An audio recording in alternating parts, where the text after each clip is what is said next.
എല്ലാ കൂട്ടുകാർക്കും നമസ്കാരം. ഞാൻ ശൈലജ. ശ്രീ ഗുരുവായൂരപ്പൻ്റെ ഭക്തോത്തമരിൽ ഒരാളായ ശ്രീ മേൽപ്പത്തൂരിൻ്റെ ഭക്തിസാന്ദ്രമായ നാരായണീയം, ഭക്തിയുടെ നിറവിൽ നിന്ന് തന്നെ കവിഞ്ഞൊഴുകിയ ശ്രീ ഇടവന വാസുദേവൻ നമ്പൂതിരിയുടെ മനസ്സിൽ തട്ടുന്ന പാരായണം, അതിൻ്റെ ഇടയിൽ ഈ ഒന്നുമല്ലാത്ത ഞാൻ ശ്ലോകങ്ങളുടെ അർത്ഥം പറയാൻ ഈശ്വര ഒരു യോഗ്യതയുമില്ല. എന്നാലും ഈ സാഹസത്തിന് മുതിരാണ്.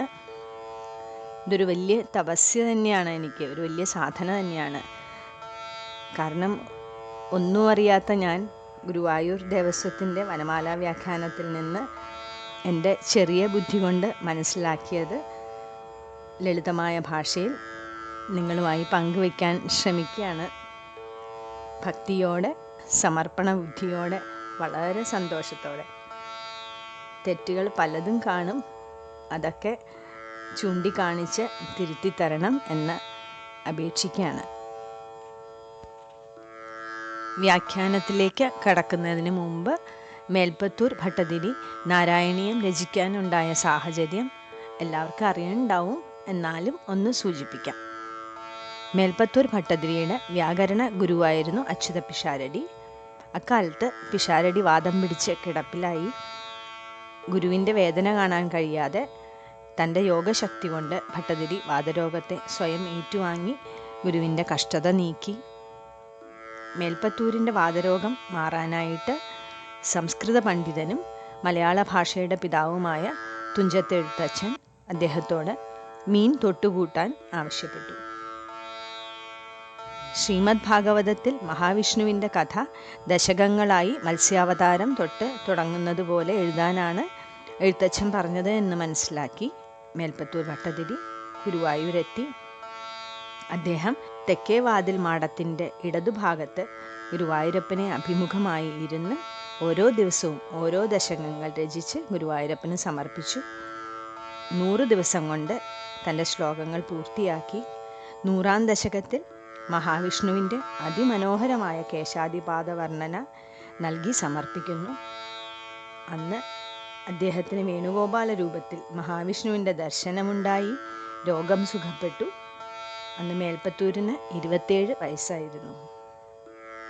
ശ്രീമദ് ഭാഗവതത്തിലെ 18,000 ശ്ലോകങ്ങളാണ് മേൽപ്പത്തൂര് 1034 ശ്ലോകങ്ങളിലായി നാരായണീയത്തിൽ സംഗ്രഹിച്ച് രചിച്ചിരിക്കുന്നത്.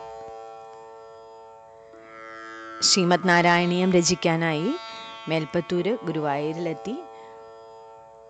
ആദ്യത്തെ ദിവസം മണ്ഡപത്തിൽ കയറി നമസ്കരിച്ചപ്പോൾ തന്നെ എന്തെന്നില്ലാത്ത ഒരു ആനന്ദാനുഭൂതി അദ്ദേഹത്തിന് അനുഭവപ്പെട്ടു. ആ അനുഭൂതിയുടെ പശ്ചാത്തലത്തിലാണ് ആദ്യത്തെ ശ്ലോകം രചിച്ചത്. ആ ദശകം മുഴുവനും നിർഗുണ ബ്രഹ്മത്തിനെയാണ് വർണ്ണിക്കുന്നത്.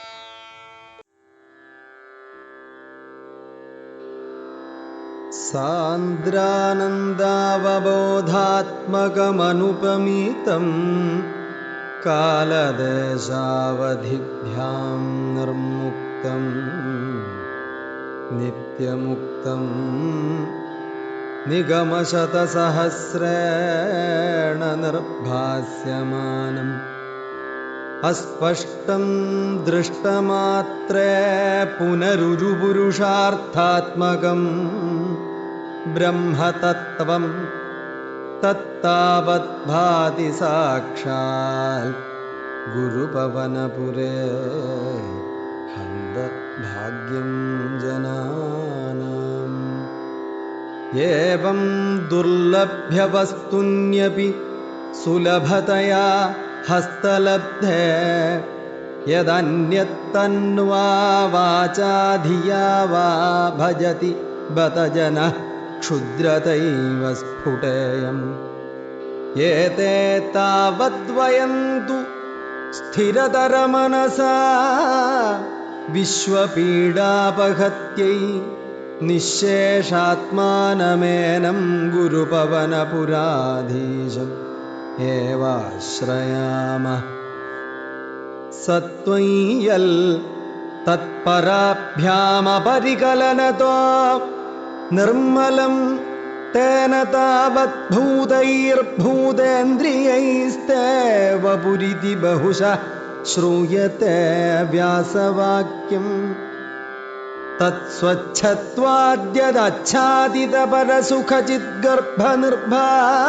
तत्स्वच्छत्वाद्यदच्छादितपरसुखचिद्गर्भनिर्भासरूपम् तस्मिन् धन्या रमन्ते श्रुतिमतिमधुरे सुग्रगे विग्रगे ते निष्कम्बे नित्यपूर्णे निरवधि परमानन्द पीयूषरूपे निर्लीनानेकमुक्तावलि सुभगतमे निर्मल ब्रह्म सिन्धौ कल्लोलोल्लासतुल्यं खलु विमलतरं सत्त्वमाहुस्तदात्मा कस्मान्नो निष्कळस्त्वं सकल इति वचस्त्वत्कलास्वेव भूमन् निर्व्यापारोऽपि निष्कारणमजभजसे यत्क्रियाम् ईक्षणाख्यां तेनैवोदेति लीना प्रकृतिरसति कल्पापि कल्पादिकाले तस्याः संशुद्धमंशं कमपि तमतिरोधायकं सत्वरूपं सत्वं धृत्वा दधासि स्वमहिमविभवाकुण्ठ वैकुण्ठरूपम् तत्ते प्रत्यग्रधाराधरललितकलायावलीकेलिकारं लावण्यस्यैकसारं सुकृतिजनदृशां पूर्णपुण्यावतारम् लक्ष्मी निःशङ्कलीलानिलयनम् अमृतस्यन्दसन्दोहमन्दस्सिञ्चत्सञ्चिन्तकानां वपुरनुकलये मारुदागारनाथ कष्टाते सृष्टिचेष्टा बहुतर भवखेदावगा जीवभाजाम् इत्येवं पूर्वमालोचितम् अजितमया नैव मद्याभिजाने नो चेज्जीवा कथं वा मधुरतरमिदं त्वद्वपुश्चिद्रसार्द्रं नेत्रैः श्रोत्रैश्च पीत्वा परमरससुधाम्भोधिपूरे रमेरन् नम्राणां सन्निधत्से सततमपि पुरस्तैरनभ्यर्थितानप्यर्थान् कामान् अजस्रं वितरति परमानन्दसान्द्रां गतिं च इत्थं निःशेषलभ्यो निरवधिकफलः पारिजातो हरे त्वं क्षुद्रन्तं शक्रवाटीद्रुममभिलषति व्यर्थमर्थिव्रजोऽयम् कारुण्याल्काममन्यं ददति खलु परे स्वात्मदस्त्वं विशेषाल् ऐश्वर्यादीशतेऽन्ये जगति परजने स्वात्मनोऽपीश्वरस्त्वं त्वय्युच्चैरारमन्ति प्रतिपदमधुरे चेतना स्फीतभाग्या त्वं जात्मा राम एवेत्यतुलगुणगणाधार शौरे नमस्ते ऐश्वर्यं शङ्करादीश्वरविनियमनं विश्वतेजोहराणां तेजःसंहारिवीर्यं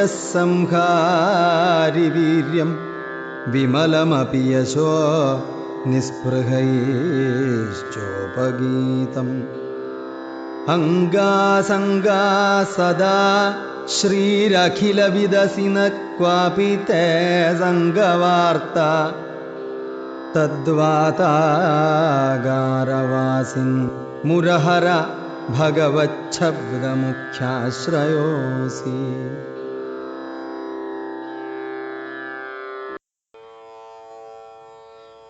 പൂർണ്ണമായ ആനന്ദത്തിൻ്റെയും ജ്ഞാനത്തിൻ്റെയും രൂപത്തിലുള്ളതും ഒന്നിനോടും താരതമ്യം ചെയ്യാൻ കഴിയാത്തതും കാലത്തിനും ദേശത്തിനും അപ്പുറത്തുള്ളവനും മായാബന്ധം ഒട്ടുമില്ലാതെ നിർമ്മലമായതും അനേകം വേദവാക്യങ്ങളാൽ സ്തുതിക്കപ്പെടുന്നതെങ്കിലും വിവരണത്തിന് അതീതനുമായതും, പക്ഷേ ഒന്നു കാണാൻ സാധിച്ചാൽ ആ ക്ഷണത്തിൽ അതൊരു പുരുഷാർത്ഥമായ മോക്ഷമാകുന്നതുമായ ആ ബ്രഹ്മം എന്ന പരമാർത്ഥ വസ്തു ഇവിടെ ഗുരുവായൂരിൽ പ്രത്യക്ഷമായി വിളങ്ങുന്നു. ഇത് കാണാൻ സാധാരണ ജനങ്ങൾക്ക് സാധിക്കുന്നത് ഒരു മഹാഭാഗ്യവും അനുഗ്രഹവും തന്നെ. ഇങ്ങനെ വളരെ പ്രയാസപ്പെട്ട് ലഭിക്കുന്ന ഒരു വസ്തു, സാക്ഷാൽ ബ്രഹ്മം, ഇത്ര എളുപ്പത്തിൽ കയ്യിൽ കിട്ടിയിട്ടും ജനങ്ങൾ ശരീരം കൊണ്ടും വാക്കുകൊണ്ടും ബുദ്ധി കൊണ്ടും ഇന്ദ്രിയ സുഖങ്ങളെ ആശ്രയിക്കുന്നത് വളരെ ശോചനീയം തന്നെ. ഇത് അവിവേകം തന്നെ തീർച്ച. ഈ ഞാനാകട്ടെ ഭഗവാനെ സകല ദുഃഖങ്ങളുടെയും അറുതിക്കായി സർവാത്മകനായ ഈ ഗുരുവായൂരപ്പനെ തന്നെ ആശ്രയിക്കുന്നു. വേദവ്യാസ മഹർഷി പല പുരാണങ്ങളിലായി പറഞ്ഞിരിക്കുന്നു, രജസ്തമോ ഗുണങ്ങളോട് ഇടകലരാത്തതുകൊണ്ട് പരിശുദ്ധമായ സത്വഗുണം കൊണ്ടും അതിൽ നിന്ന് തന്നെ ഉണ്ടായിട്ടുള്ള പഞ്ചഭൂതങ്ങളെ കൊണ്ടും 11 ഇന്ദ്രിയങ്ങളെ കൊണ്ടും ആണ് അങ്ങയുടെ കോമള രൂപം രചിക്കപ്പെട്ടിരിക്കുന്നതെന്ന്. ആ നൈർമല്യം കാരണം ഒട്ടും മറയില്ലാതെ പുറത്തേക്ക് വഹിക്കുന്ന ഉള്ളിലെ ചിദാനന്ദ രസം കൊണ്ട് പ്രകാശപൂർണമായ അങ്ങയുടെ വിഗ്രഹം കേൾക്കാനും സ്മരിക്കാനും എത്ര ആനന്ദമാണ്. ഇത്ര എളുപ്പത്തിൽ ഗ്രഹിക്കപ്പെടാവുന്ന അങ്ങയുടെ ആ മോഹന രൂപത്തിൽ സുഹൃതം ചെയ്തവർ രമിച്ചുകൊണ്ടിരിക്കുന്നു. അചഞ്ചലവും എന്നും നിറഞ്ഞിരിക്കുന്നതും അതിരില്ലാത്ത പരമാനന്ദ രസമാകുന്ന സ്വരൂപത്തോടു കൂടിയതും ഉള്ളിൽ ഒളിഞ്ഞുകിടക്കുന്ന കണക്കറ്റ മുത്തുകളാൽ അതിമനോഹരവും നിർമ്മലവുമായിരിക്കുന്ന ബ്രഹ്മമാകുന്ന സമുദ്രത്തിലെ തിരകൾക്ക് തുല്യമാണ് പരിശുദ്ധമായ സത്വഗുണം എന്ന് പൂർവാചാര്യന്മാർ പറയുന്നുവല്ലോ. അങ്ങനെയുള്ള ശുദ്ധ സത്വസ്വരൂപിയായ അങ്ങ് നിഷ്കളൻ തന്നെ. എല്ലായിടത്തും നിറഞ്ഞിരിക്കുന്ന ഭഗവാനെ, പൂർണ്ണാവതാരം തന്നെ അങ്ങ്.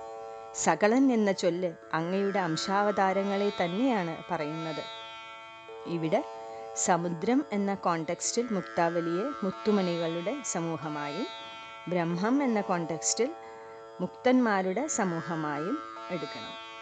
ജനിമൃതികൾ ഇല്ലാത്ത ഹേ ഭഗവൻ, അങ്ങ് യാതൊരു ക്രിയയും ഇല്ലാത്തവനായിട്ടും സൃഷ്ടിയുടെ ആരംഭത്തിൽ അങ്ങയുടെ കടാക്ഷത്താൽ തന്നിൽ ലയിച്ചു കിടക്കുന്ന മായാശക്തിയെ ഉണർത്തി ആ മായയുടെ പരിശുദ്ധമായ സത്വഗുണാംശത്തെ സ്വീകരിച്ച് ദിവ്യ കോമള രൂപത്തിൽ കേളിയാടുന്നു. കാർമേഘവും കായാമ്പൂവും നാണിക്കുന്ന സൗന്ദര്യത്തിൻ്റെ പരമസാരാംശമായിരിക്കുന്നതും സുഹൃതികൾക്ക് പുണ്യങ്ങളുടെ പൂർണ്ണാവതാരമായിട്ടുള്ളതും ലക്ഷ്മീദേവിക്ക് ശങ്ക കൂടാതെ കളിയാടുന്നതിനുള്ള കേളീഗൃഹമായിട്ടുള്ളതും ധ്യാനിക്കുന്നവരുടെ ഹൃദയത്തിൽ ബ്രഹ്മാനന്ദധാര വർഷിക്കുന്നതുമായ അങ്ങയുടെ മംഗള വിഗ്രഹത്തെ ഞാൻ ധ്യാനിക്കുന്നു. ജീവികൾക്ക് പലതരത്തിലുള്ള സംസാര ദുഃഖങ്ങളെ ഉണ്ടാക്കുന്ന അങ്ങയുടെ സൃഷ്ടിക്രിയ കഠിനം തന്നെ എന്ന് ഞാൻ ഇതേവരെ കരുതിയിരുന്നു. എന്നാൽ ഇപ്പോൾ ഞാൻ കരുതുന്നു, അതുകൊണ്ടാണല്ലോ ദേവ ചിദാനന്ദരസം കൊണ്ട് ആർദ്രവും അതിമനോഹരവുമായ അങ്ങയുടെ ഈ ദിവ്യ ശരീരം കണ്ണുകൾ കൊണ്ടും ചെവികളെ കൊണ്ടും പാനം ചെയ്തിട്ട് പരമാനന്ദത്തിൽ രസിക്കാൻ അടിയങ്ങൾക്ക് സാധിക്കുന്നത്. കേവലം നമസ്കാരം കൊണ്ട് വണങ്ങുന്നവരുടെ മുന്നിൽ പോലും അങ്ങ് പ്രത്യക്ഷമാകുന്നു. അവർ ആവശ്യപ്പെടാതെ തന്നെ അഭീഷ്ടങ്ങളായ പുരുഷാർത്ഥങ്ങളെ നൽകുന്നു. പരമാനന്ദ സാന്ദ്രമായ മോക്ഷത്തെയും നൽകുന്നു. ഹരേ, സാക്ഷാൽ കൽപ്പവൃക്ഷമായ അങ്ങുണ്ടായിട്ടും ഈ ഞങ്ങൾ വിഡ്ഢികൾ ഇന്ദ്രൻ്റെ നിസ്സാരമായ കൽപ്പകവൃക്ഷത്തെ ആഗ്രഹിക്കുന്നുവല്ലോ. മറ്റുള്ള ദേവന്മാർ കാരുണ്യത്താൽ മോക്ഷം ഒഴിച്ചുള്ള മറ്റു വരങ്ങളല്ലേ നൽകുന്നത്? അങ്ങ് ആവട്ടെ ഭക്തവാത്സല്യത്താൽ തന്നെ തന്നെ കൊടുക്കുന്നു. സർവചരാചരങ്ങൾക്ക് നാഥനായ ശ്രീകൃഷ്ണ, നിന്റെ സന്നിധിയിൽ ഭക്തിപൂർവം നമിക്കുന്നു ഞാൻ. ഭഗവാനെ, അവിടുത്തെ ഐശ്വര്യം ശ്രീ പരമേശ്വരൻ മുതലായ ഈശ്വരന്മാരെ പോലും അവരവരുടെ പ്രവൃത്തികളെ നിയമിക്കുന്നതാകുന്നു. അവിടുത്തെ വീര്യം സർവ തേജസ്സുകളെയും പിടിച്ചടക്കുന്നവരുടെ തേജസ്സിനെയും കീഴ്പ്പെടുത്തുന്നതാകുന്നു. അങ്ങയുടെ യശസ്സാവട്ടെ വിരക്തന്മാർ പോലും വർണ്ണിക്കുന്നു. സാക്ഷാൽ ലക്ഷ്മി ദേവി എന്നും അവിടുത്തെ തിരുവുടലിനെ ആശ്രയിച്ചിരിക്കുന്നു. സർവജ്ഞനായ എവിടെയും സംഘമില്ലാത്ത അവിടുന്ന് മാത്രമാണ് ഭഗവാൻ എന്നറിയുന്നു ഞാൻ. ഇവിടെ മേൽപ്പത്തൂർ ഇങ്ങനെ പറയാൻ ഒരു കാരണമുണ്ട്. ഐശ്വര്യം, വീര്യം, യശസ്, ശ്രീ, ജ്ഞാനം, വിജ്ഞാനം എന്നിവയുടെ കൂട്ടത്തെയാണ് ഭഗം എന്ന് പറയുന്നത്. ഇതെല്ലാം തികഞ്ഞവൻ, ഭഗമുള്ളവൻ ഭഗവാൻ. അത് അങ്ങ് മാത്രമാണ്, മഹാവിഷ്ണു മാത്രമാണ്, അല്ലെങ്കിൽ ശ്രീ ഗുരുവായൂരപ്പ മാത്രമാണ് എന്നാണ് ഭട്ടതിരിപ്പാട് പറയുന്നത്.